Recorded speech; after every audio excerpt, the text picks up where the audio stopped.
Well, hi. This is a recording to respond to a question from someone. Well, he wouldn't mind if I use his name, Aja, who posted a question about his own struggle with how to use visualization when his natural tendency is to see words rather than to think in pictures. He thinks in the symbology of words. The first time I heard this, I thought the person may have been slightly brain damaged, but yeah, even though it was true, it's true for all of us. We're all slightly brain damaged. So I don't mean to pick on anybody who has challenges in visualization. I just found over the years there's two types of damage. One type of damage to the jewels is a fragmentation of the jewel's mind that goes into analytical kind of pieces, and they get so spacey and conceptual that it's harder for them to use their mind until almost their mind vanishes into spaciness. The other one is the flower function, who breaks off into little bubbles, but the flower is also an auditory intake, and hence they use sound, and when it's fragmented, I've seen flowers do that same thing using their fragmentations in words because they're related to an auditory intake, whereas jewels, they use their visual intake to see things. So visualization is usually easier in the beginning for a jewel, but I think flowers have the advantage, I think they do, because they have their natural existing feeling capacity. All they have to do is learn how to be able to integrate the fragments. Fragments on both sides of us, fragments on the mother side, fragments on the father side. This is what a lot of this work is about how to acknowledge the individual fragments, these fragments, put there by the family tree, put there in childhood, put there by our parents, put there by us, and they remain separated. So the visualization process is designed to begin the very first increment of how to be able to connect them. Now, I've been through lots of different tools and techniques, so the ones I'm giving you are the ones that have worked the best for me. I'm not saying there aren't other ones that work better, but I'm trying to find the ones that work consistently that anybody can use. So I'm suggesting that the sense that's closest to the body is actually the sense of touch. Sight, sound, obviously, they're right up here. They're right at a level 5 function. Ears, slightly more toward the nose, so heart, feeling function, eyes, a little higher than.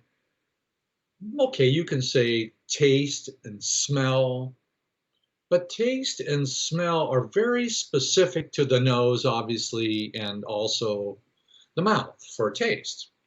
But the sense of touch actually is omnipresent, meaning that the sense of touch you're thinking about is the sense of touch in the hands. Well, every single square centimeter of the skin all over the whole body has the nerve endings capable of having a sense of touch.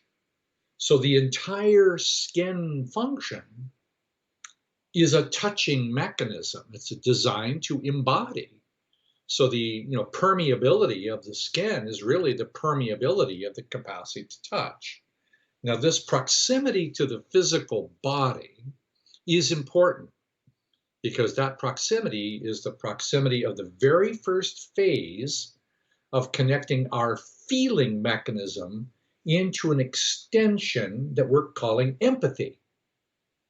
Okay, so empathy is the ability to feel the body and feelings of somebody else.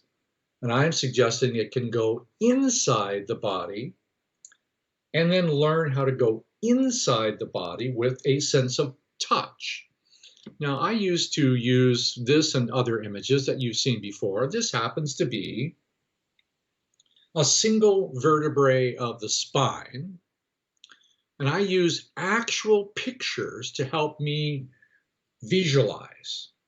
So I would put my attention into a single area. I preferred this one the most, not this vacant area. I went inside this one and I did dozens of different ways, top down, bottom up, left, right. And anyway, I experimented.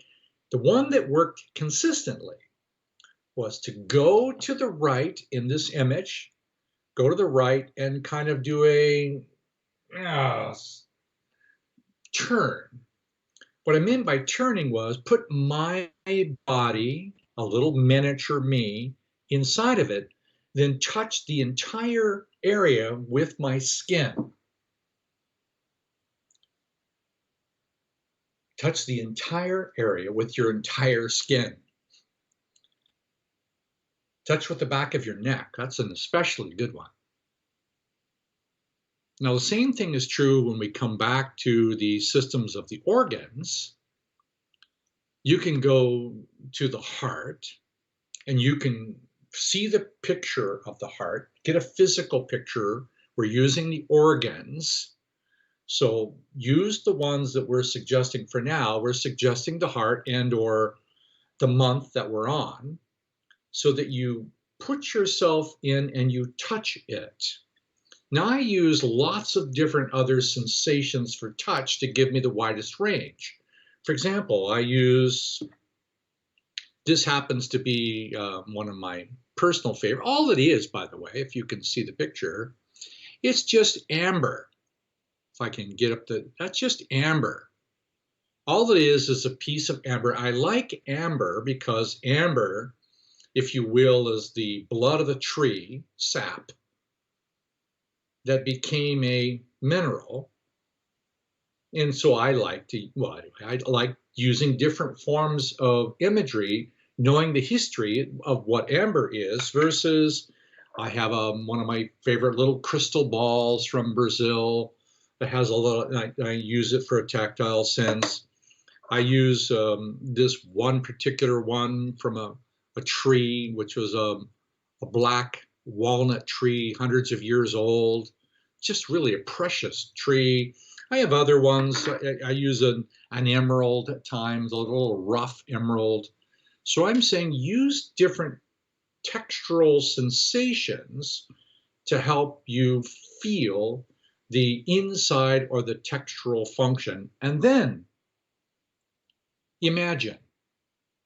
Imagine what?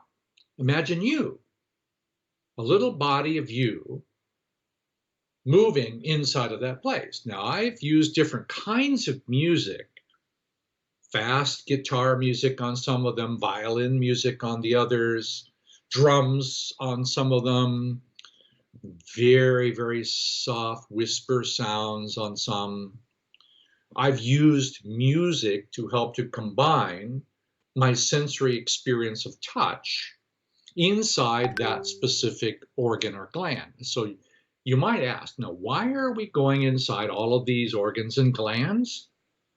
Well, all of these have sensing functions. The bladder has obviously a sensing function. All of these have different types of sensing. They sense the communication of the pituitary, signaling hormonally. They receive and transmit many of them. Obviously, they are sensing mechanisms. It's obvious the eyes and the ears and all those are, all of these other ones are capable of being expanded into these sensing functions now. This is an experiment. Increase your capacity to feel the shape and textures of each one of these organs. Now, if your way of feeling that is genuinely kinesthetic, which, by the way, it is for everyone at some degree, use the sense of touch. But I'm saying not just with your fingertips, use your whole skin. Now, the other thing to remember that's very, very useful is you can make it a person. Like I know, Aja, you have a grandson, at least one that I know of. He's very dear to your heart and he's precious, and there's a sense of tenderness. Use that sense of tenderness that you remember from being near him or holding him, then use that same sense of tenderness to go inside your liver. Feel, touch with tenderness, using the memory of a touch. But you can also use the memory of your mother's mother on the 2-girl month. You can imagine yourself as a little child going up to your grandmother and hugging her and giving her a heartfelt gratitude for being part of my life. And thank you for the parts that you contributed. Later on, we have to filter out which parts are hers, which parts are really yours. We have to learn the element of discernment, and that's not yet quite the discernment time. Learn to empathize, learn to sense with your touch, learn to imagine movement. Sometimes it's like I gave you the one relative to the lake, but no, how about if I gave you this one? I mean, this just happens to be, can you look at that and feel that lightning coming down to the water and feel that, and then take that feeling if you want and go inside a gland or an organ or a body system, because what we're doing is taking our time to go inside and feel. Now, I'm not suggesting you need to take this image. For now, this is probably a little bit too strong. I wouldn't recommend it because we're really learning how to start with a touch of tenderness.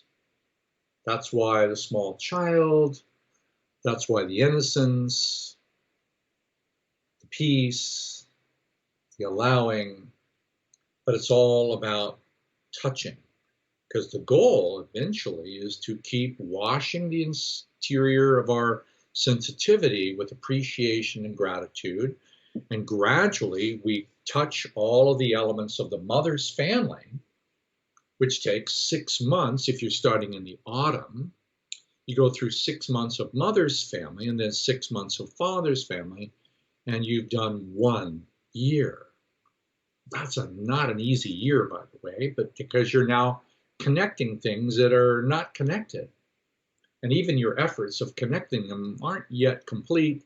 The second year would give you more of an emotional content of connecting the interior of your body, primary instrument, kinesthetic, touch, visualization through touch. Extend your feelings through the textural composite of what it would feel like if your whole body was like that. So whatever it is you're trying to feel, whatever gland, organ, body system, is we're trying to put together a list. You see a visual list. We've gone there enough times, and we'll give you that list if you want. We can post it on the RAYID Facebook, and it's a chart for you. Or you can go find this is not one of the best ones, by the way. I find out that there's several organs missing in here, and I'm not so happy about that. They're missing the appendix. And they're missing the spleen, and on and on. And it's like, wait a second, how come you're taking some of the sensing organisms? Embody this place with feeling. First feeling, sweet, soft peace. Second feeling, the capacity to change. Third feeling, asking for guidance. Fourth feeling, humility, tenderness. Fifth feeling, aware, discernment, truth. Sixth feeling, authenticity. All of those are from the mother side of the family. You won't be done with them. However, you might feel you are connected to them already. You're not done. We'll keep fluidly, dynamically building this, and come back to it and relate to connecting it on a biochemical, physical level. They're designed to be individual. Later, on higher levels, they're simultaneously activated. But that's more like a synesthesia than a normal sensory experience, but that's another talk, a different time. So Aja, I hope this helps. Hang in there, buddy. It's been a long time. Thanks for a great question. Have a good one.